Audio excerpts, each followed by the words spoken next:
नमस्ते, जय अम्बे, जय श्री महाकाल। मैं श्री महंत ऋषिकेश नंदगिरी। मेरे YouTube ब्लॉग पर आप सभी का बहुत सहर्ष स्वागत है। कैसे हैं आप सब लोग? आप सभी अच्छे होंगे ऐसे मैं आशा करता हूँ। आज कार्तिक मास में एक सबसे बड़ा और एक सुंदर ऐसा त्योहार जो पूरे भारतवर्ष में मनाया जाता है, उसके बारे में आज हम देखेंगे। सबसे बड़ा त्योहार भारतवर्ष में, पूरे भारतवर्ष में मनाया जाने वाला दिवाली, और उसके बाद ही आता है हमारे कार्तिक मास में छठ पर्व का पूजन, जिसे सूर्य देव की और छठी मैया की पूजन हम करते हैं। तो आज हम बताएंगे कि छठ पर्व पूजन में क्या क्या होते हैं, कैसे छठ पर्व की पूजा की जाती है, और छठ पर्व का, छठी मैया का पूजन करने में क्या क्या नियम है। आज हम सभी इस बारे में देखेंगे।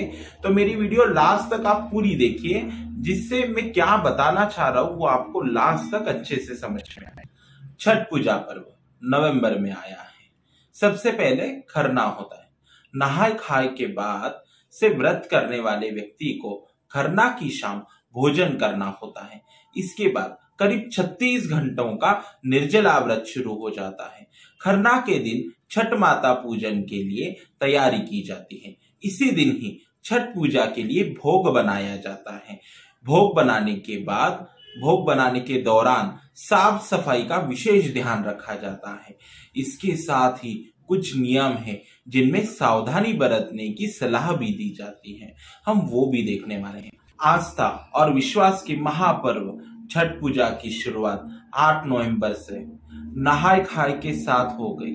आज मतलब कल के दिन 9 नवंबर को खरना है, तो वही 10 नवंबर को बुधवार की रात और गुरुवार की सुबह छठ पूजा पर्व है। इसी दिन शाम को सूर्य को अर्घ्य दिया जाएगा। खरना यानी उसी दिन छठ माता की पूजन के लिए तैयारी की जाती है। जिन लोगों को व्रत किया है वो शाम को पूजा करते हैं। इस पूजा के दौरान ध्यान रखना चाहिए कि पूजन के समय शांति हो, किसी भी प्रकार के शोर घर में पूजा करते समय नहीं हो। इसके अलावा छठ पूजा के लिए भोग बनाने में भी बेहद सावधानी बरतें।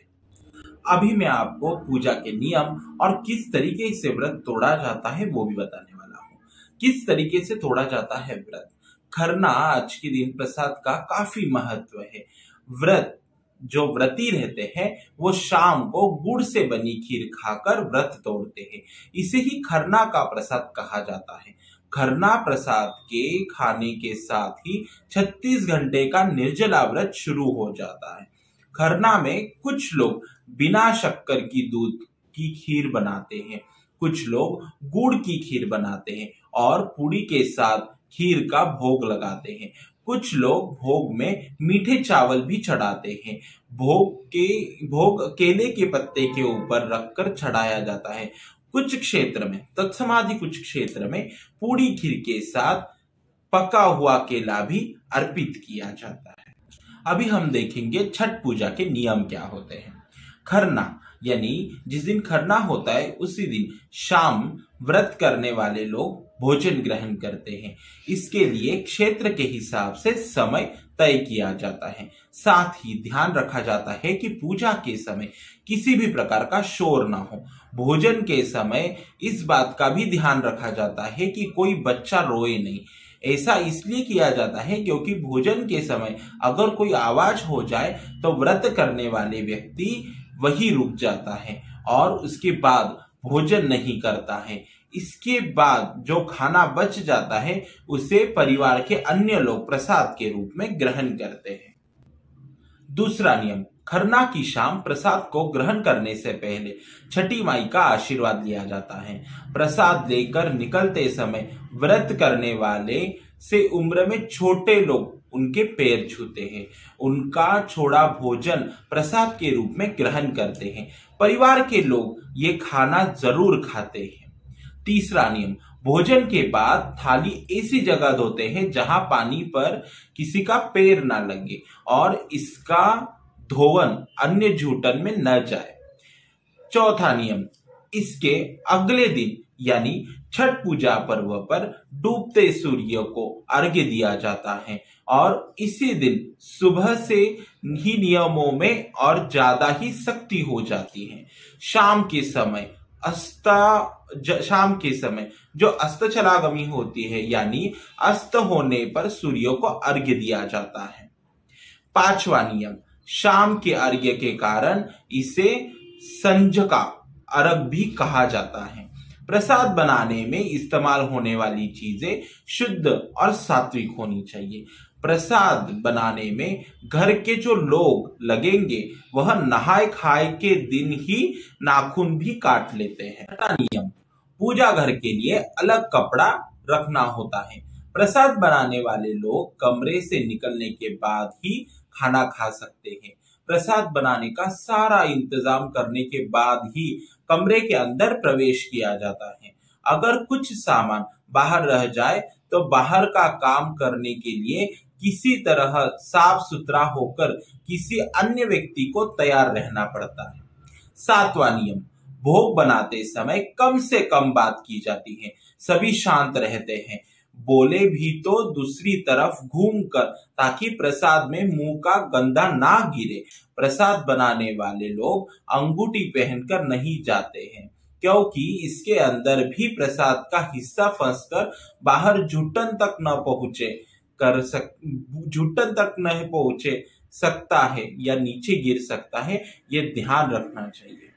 आठवां नियम, प्रसाद वाले कमरे के अंदर का काम पूरा करने के बाद हाथ वही बाल्टी में धो लिया जाता है और जो कपड़े पहने थे वही कपड़े वही छोड़ दिए जाते हैं, ताकि प्रसाद का हिस्सा कमरे से बाहर न आए। ये सभी काम आज के दिन दोपहर तक पूरा करने के बाद सूप दौरा सजाकर छठ घाट पर लोग पहुंचते हैं। उसके बाद छठ घाट पर सूर्यास्त के कुछ देर पहले व्रती को पानी में उतरना होता है और सूर्यास्त से पहले सूप पर चढ़े प्रसाद को सूर्य देव के सामने रखकर अर्घ्य अर्पण किया जाता है। 10वां नियम, शाम का अर्घ्य अर्पण करने के बाद सूप के प्रसाद को उतार कर एक तरफ रख लिया जाता है और फिर सुबह के अर्घ्य के लिए उसी सूप को साफ करके तैयार कर लिया जाता है और उसमें नया प्रसाद रखा जाता है और घाट पर सूर्योदय के समय से 1 घंटे पहले पहुंचकर उसे सजा लिया जाता है। इसी भोर मतलब सुबह का अर्घ्य कहा जाता है। भोर का अर्घ्य 11 नवंबर की सुबह दिया जाएगा। 11वां नियम, सूर्योदय से जितना पहले व्रती पानी में उतरकर छठी मैया की आराधना कर सके उतना अच्छा माना जाता है। नदी के घाट पर पूजा करने के बाद व्रती को नदी से निकलते ही लोग उनके पैर छूते हैं, उनके कपड़े धोकर आशीर्वाद लेते हैं। व्रती कोई भी हो उससे प्रसाद लेकर ग्रहण किया जाता है। यह छठ पूजा पर्व जिस दिन राम राज्य की स्थापना हो रही थी, उसी दिन भगवान श्री रामचंद्र ने और मैया सीता ने भगवान सूर्य की उपासना करके यह त्योहार मनाया था। द्वापर युग में देवी द्रौपदी ने और कुंती देवी ने यह त्योहार बना के व्रत किया था। आज ये छठ पूजा का पर्व आप सभी को बहुत ही सुंदर जाए और छठी मैया के बहुत सारे शुभ आशीर्वाद आप पर हो। छठी पूजा आइल बाबन के उजाला, ए बेरी खुल जाई राउर किस्मत के ताला। छठ माता राउबा सबके खुशहाल राखी, यह हमारा शुभकामना बा। छठ पर्व पूजा के सभी को हार्दिक शुभकामनाएं और आप सभी को भगवती की बहुत सारे शुभ आशीर्वाद मिले।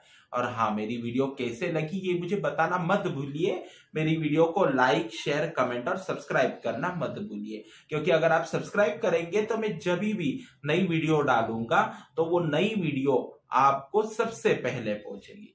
तब तक मैं आपसे विदा लेता हूँ। नमस्ते, जय अम्बे, जय श्री महाकाल।